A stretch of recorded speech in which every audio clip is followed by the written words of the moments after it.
Esse próximo movimento pode ser ainda pior, por Robert Kiyosaki. Deixe seu like, se inscreva no canal e não se esqueça de ativar a notificação para ser avisado dos próximos vídeos. Peço também para que compartilhe esse vídeo com mais pessoas que precisam saber dessa informação. Eu não sei quanto tempo mais esse sistema financeiro pode durar.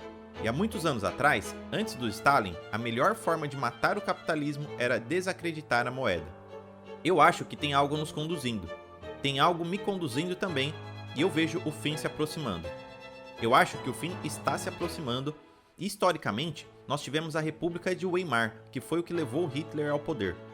Depois da Primeira Guerra Mundial, é claro, a base da produção da Alemanha estava destruída, e sempre que você tem um país com base produtiva meio que danificada, além disso, eles também tinham que reparar outros países. Então eles tinham dívidas que eles não podiam simplesmente resolver imprimindo dinheiro.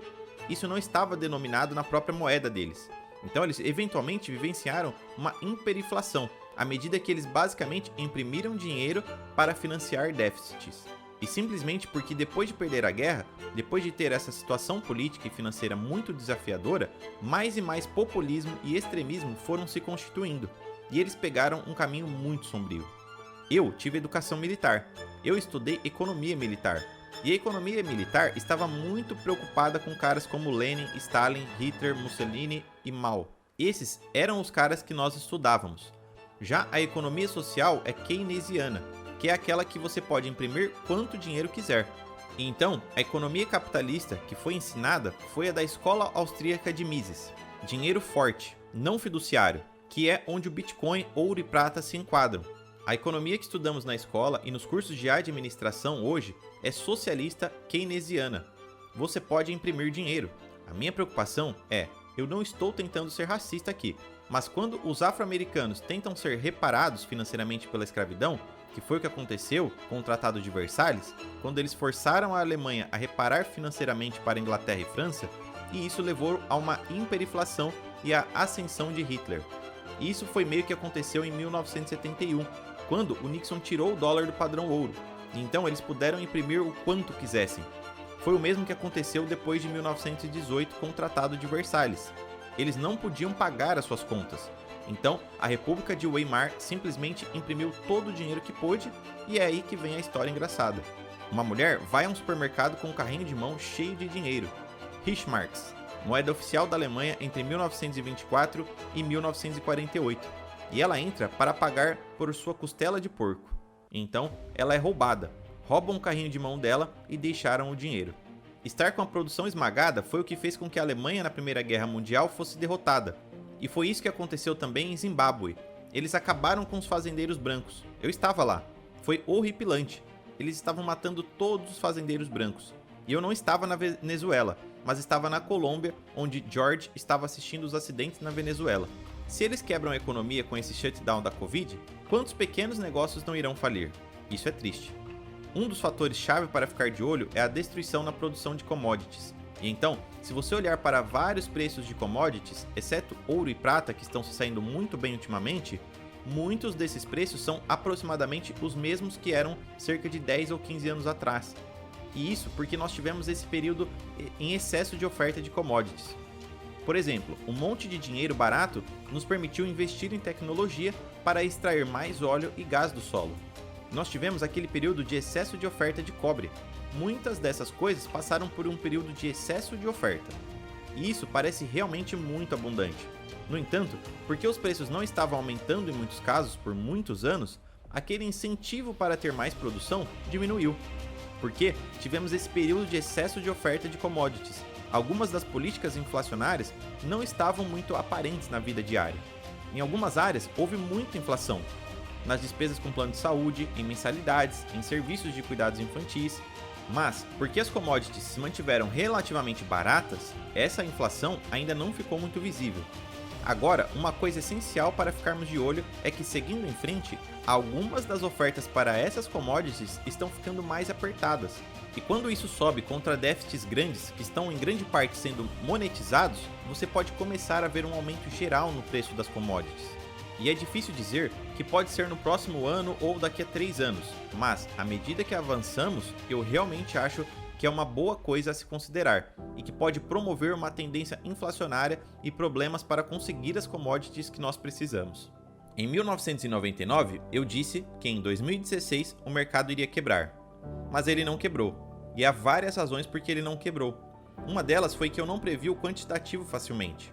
Eu não imaginei que eles imprimiriam tanto dinheiro, e eu ainda não posso acreditar. Eu não poderia acreditar que as taxas de juros estariam menores que zero. Então, foi por isso que não quebrou. Mas isso realmente era apenas um castelo de cartas ou uma sequência de dominós que estavam arrumados para serem derrubados. E se eu fosse um jovem hoje, eu estaria preocupado. Eu estaria muito preocupado, porque os mais velhos como eu, nós tivemos isso tão fácil. Quando eu terminei o colégio em 1969, havia empregos com bons salários. O mercado de ações continuava subindo, o mercado imobiliário continuava subindo, era fantástico. A vida era muito mais fácil para a nossa geração. Você comprava uma casa? Eu lembro da primeira casa que eu comprei, custou só uns 30 mil dólares, e eu vendi mais tarde por uns 150 mil. As coisas só subiam de preço.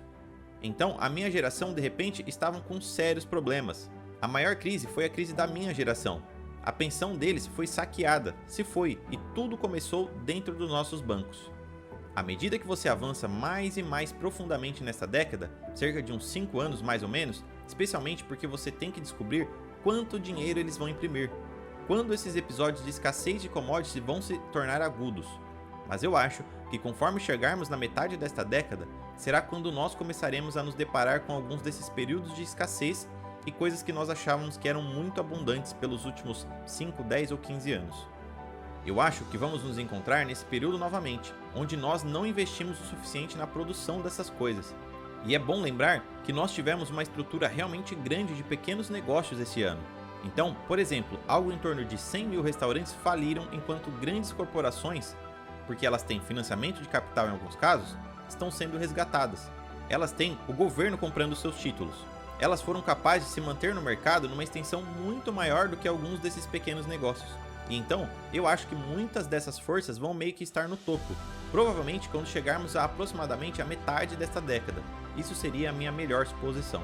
Com a educação financeira certa, essa quebra seria a melhor coisa que teria acontecido. Mas, se você está pensando como meu pai, PhD, pobre, humilde e desesperado, você provavelmente será como ele. Esse é o problema. Porque você sabe, você tem um Uber, que é uma fraude do mercado de ações. Você tem WeWork, você tem o Peloton. Todos esses são ações da sua geração, e eles são farsas completas, mas eles fazem muito dinheiro agora. Esse é o motivo porque eu estou dizendo que esse é o seu melhor ativo, o seu cérebro. No que eu estou investindo? Eu continuo no mercado imobiliário. E você sabe por que as taxas de juros estão tão baixas? Porque os preços de moradia estão tão caros? É por isso que existe uma bolha na propriedade. Mas eu estou construindo lares para idosos agora, inclusive para mim. Como a Kim, minha esposa, diz, ela reservou a cobertura para mim. É um grande mercado. Entre 2020 e 2030, haverá 2 bilhões de coroas como eu completando 65 anos. E eu estou investindo na escola do meu amigo agora. Por que eu estou investindo em escola? É porque ele vai comprar imóvel para a escola. Eu sou um cara do mercado imobiliário. Mas de onde o dinheiro dele vem? Do governo. Por causa das leis, toda criança precisa ter uma educação. Então toda escola é fundada pelo governo federal ou pelo governo estadual ou municipal. Então a minha fonte de fundos é muito forte quando eu invisto em uma escola. Então eu ainda estou investindo. Eu só não estou investindo em fundos de pensão.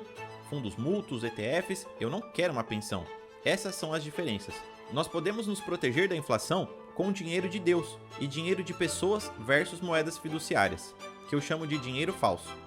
Quanto mais eles imprimem, mais sem valor ela se torna. Eu não guardo dólares, já que eu não preciso de dólares, porque eu uso dívidas. Então meu pensamento é o oposto. Mas eu guardo ouro, prata e Bitcoin. E o motivo é porque ouro e prata são dinheiro de Deus. Bitcoin é dinheiro de pessoas, mas mais especificamente, ouro, prata e Bitcoin não são controlados pelo Tesouro Federal. Então esse é o meu sistema lógico. Deixe seu like, comente o que achou desse vídeo e compartilhe esse conhecimento importante com mais pessoas que precisam saber disso.